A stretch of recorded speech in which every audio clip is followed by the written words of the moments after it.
Death Valley National Park. Badwater, the perfect place to start a ride. Badwater to Whitney is a classic California adventure, one that's inspired many a sufferfest through the years. With 135 road miles followed by 11 miles of hiking to the top of the continental United States and over 20,000 combined vertical feet of climbing, this is a serious challenge. We came here and planned this trip with the mindset of going from the lowest point to the highest point. It was quite a attractive lure. As I start this ride, I'm thinking, what am I doing? But the actual day of, I'm ready and I'm excited. It's going to be a lot of fun in a strange way. You know, it's going to be a lot of work, but the challenge is there, and I'm crazy enough to go for that challenge. How we doing, guys? So much of this is conditioning, but a lot of it is a mental challenge, and so I'm looking forward to seeing if we can do it. I'm super excited because I enjoy riding, I enjoy hiking a bunch, and something like this is a once-in-a-lifetime experience. It's not just something you wake up and do on a Saturday afternoon or whatever. The group of guys I'm riding with, they're like brothers now. We've been riding together for a while. They're a lot of fun. We know each other well, we know how we ride, and that's extremely helpful for going the distance and the motivation as well, pushing each other to make it through the day. I think at the end of the day, we're really going to have a good time until we hit the climbs.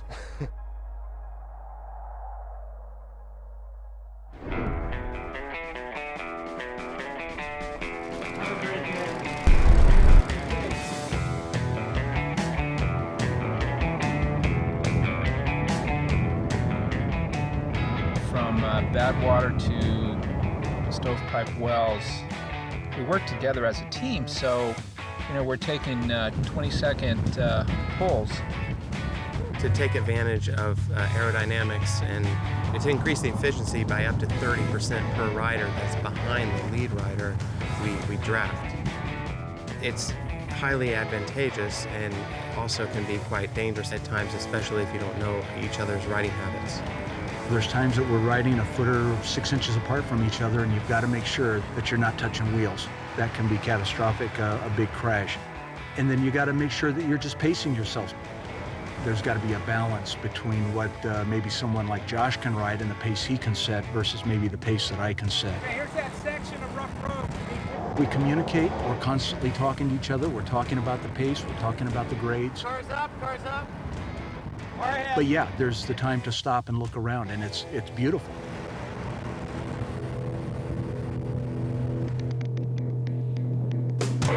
In every ride I do, you sit back and you got to remember to look at where you are. We're in God's country at its finest. It's really sort of a majestic place. The colors of the rocks, beautiful place. Going past the sand dunes has always got a special place in my heart. Every time I'm in Death Valley, I used to go out there before sunrise and watch the light rise, and it's just magical. It really is.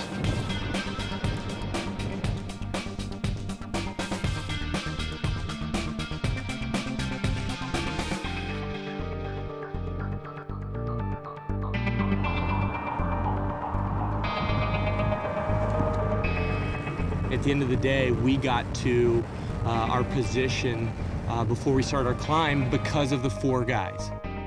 That would have been a brutal 40 miles by yourself, but as a team and as a group, we got there together.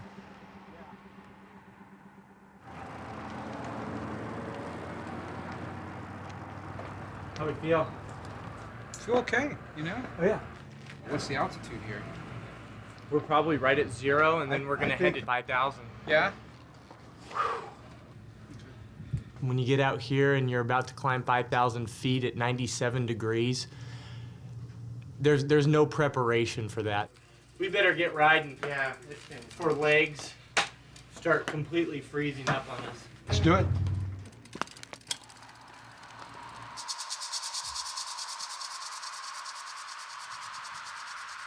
I was noticing the heat increase. I think at about that time we were sitting at about 97 degrees, and I think we maxed out at about 100. If you're out of sorts in any other way, then the heat simply adds to that. Maybe 5 miles within the first climb, I realized that something wasn't quite right. I realized that I was retaining fluid, that I felt that my stomach was heavy. I didn't know how bad he was, so when he got up to the top of the pass, it was tough. You know, it was really tough thinking about how hard it was for him to get up there. And then to see him, really not doing well at all, really hurt, you know. I made the mistake of changing the drink that I use. I learned that it was hanging out in my stomach at the top of the 5,000-foot climb. I safely expelled that. Never switched energy drinks on your first major go. I think I'll recover. I'll get back into the groove, and I'll stay away from that drink. Coming down this hill behind me is just cool. You worked really hard, and to come down that just stands out. No matter how fast you go, no matter how slow you go, we want to be down the hill in a safe way. We were rather nervous at times, because not necessarily because of crashing, but because we were on the brakes and our rims can heat up, and with rims heating up, the pressure can rise and we can have a blowout, and having a blowout at those speeds is quite difficult to deal with. A 9% grade, I mean, that is big time downhill, and we are all relieved because that is our only downhill for this ride.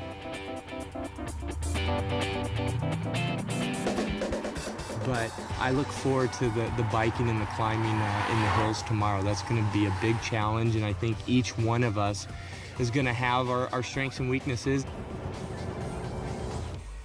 Hopefully, we can all hold it together and get to the top without too many aches and pains.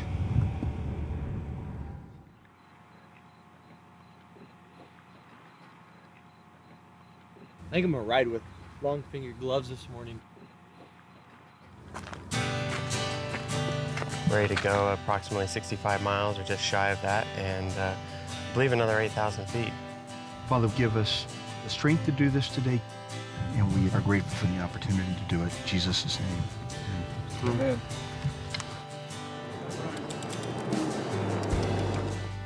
We started out today with about a 20-mile climb. Doing that first climb, a couple of us older guys, we need to start a little bit slower. So once we got going, it was beautiful. The rock was different colors. You could see the different layers from deep red to almost granite. And as we looked ahead, it was gorgeous.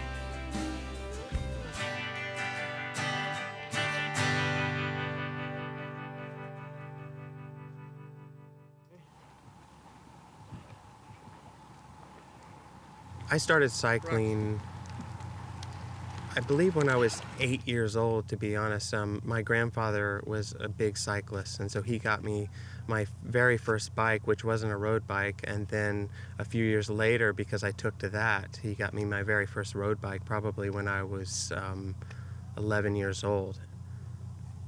I've always held that close to me, and in one way or another, even though depending on the seasons of life, I've been in and out of cycling. I've always had that background, and I've always, within a year or so, I'm on my bike if I go out for a period of time. But it's just been always something that's a part of my life. I really love to cycle more than I ever thought I would. Yeah, I didn't cycle when I was a kid, but I got into mountain biking and found that it was a way for me, again, to be outdoors and to get a good workout. But I cycle now a lot for the challenge. as my wife would say, I'm a little crazy. She says, you always want something more, something more. And it is, it's a challenge. And I always get to one place and I'm sorry, but I got to go just one step higher. So I love the challenge of riding.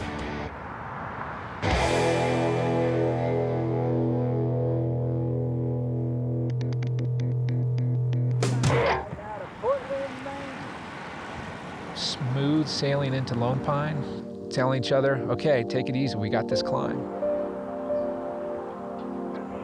We came out of Lone Pine through the Alabama Hills, which is another gorgeous place.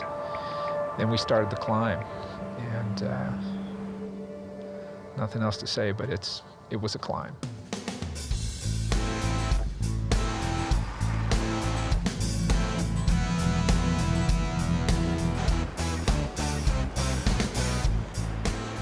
I've been up this road many times, and I know this one switchback that just sort of blows my mind, thinking, why would I want to ride up that switchback? What I didn't recall was the approach to the switchback.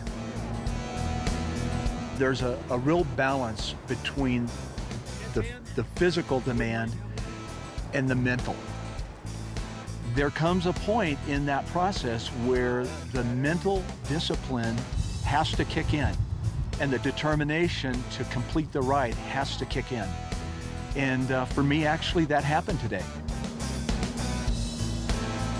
I think all of us at one point or another could have, and maybe in our minds thought, hey, I'm gonna turn it in. I'm gonna throw my bike on the rack and walk up this thing, or hop in the back of the truck and not tell anybody, or bum a ride from someone.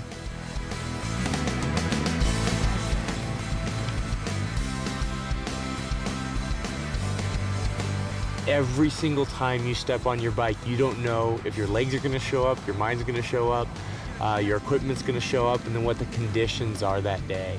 And that's the fantastic part. I've climbed my bike up to 14,000 feet. I've done long durations of flat, and each brings a different aspect, a different challenge, and that's what I thoroughly enjoy.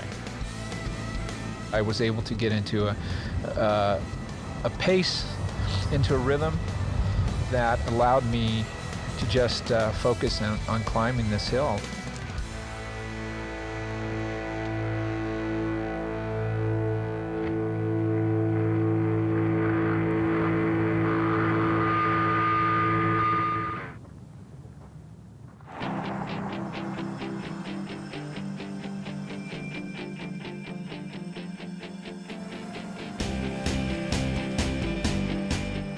Pulling into Whitney Portal was twofold.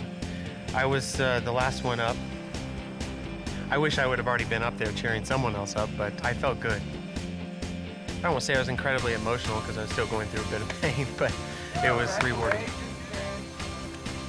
The summit's up there. Today was a good day. It was beautiful, and we all came in safely, and so can't ask for much more.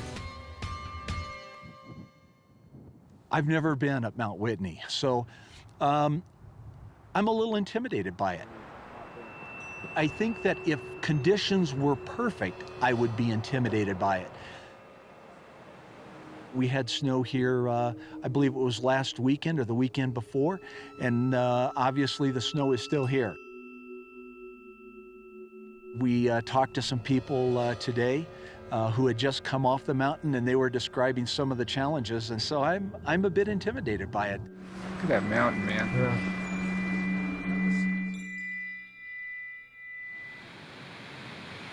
We were supposed to wake up at 2 o'clock in the morning.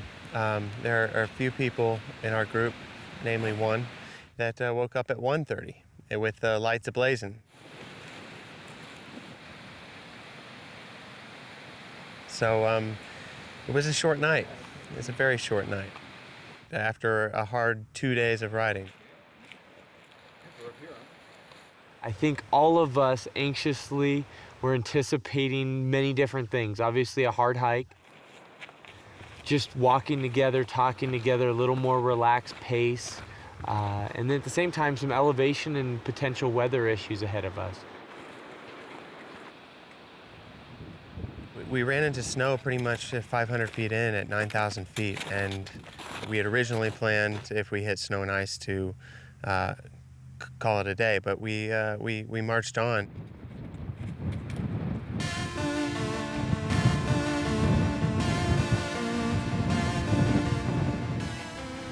Whitney's not the most beautiful place on the planet in the summer, but the images that we saw today were absolutely stunning.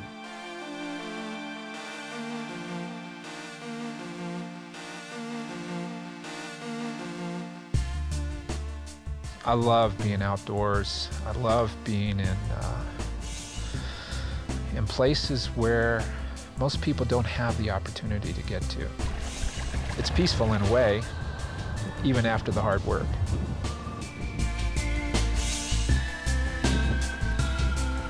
It was really a beautiful morning, but we caught ourselves in some snow that came in here in the last week, and that just made for a tough day overall. When we made it out of the tree line, that's when it really started in with some pretty intense winds, a lot more ice, and the trail conditions were worsening as we were going on, unfortunately. There was a point where the comments were that if this is as far as we got, I wouldn't be disappointed. And it was at that point that I knew that we weren't going to make it as a group. And since we started as a group, we all wanted to finish as a group. We had a meeting around 12,500 feet. Conditions far beyond what I expected. We decided to go ahead and turn around and come back down and made our way back home. We went into this as 4 guys that wanted to experience an absolute adventure together, and that is what we did. So turning around, not making it to the summit, no regrets at all. It was great that we all made it down safely, because we gotta go home to our families on Monday or Tuesday, whatever the day is. It really wasn't that much of a disappointment because, again, the bigger picture, we had 3 amazing days. We really did. I walk away being stronger emotionally, physically, and spiritually, and hopefully growing stronger to live everyday life in a better way. Yeah, I'm a little sad that we didn't make it. But life happens sometimes, and conditions just weren't perfect for us to make it this time. I've talked to a few of them already and said, we got to do this again, but we should do it in reverse. Let's start at the highest point and go to the lowest point.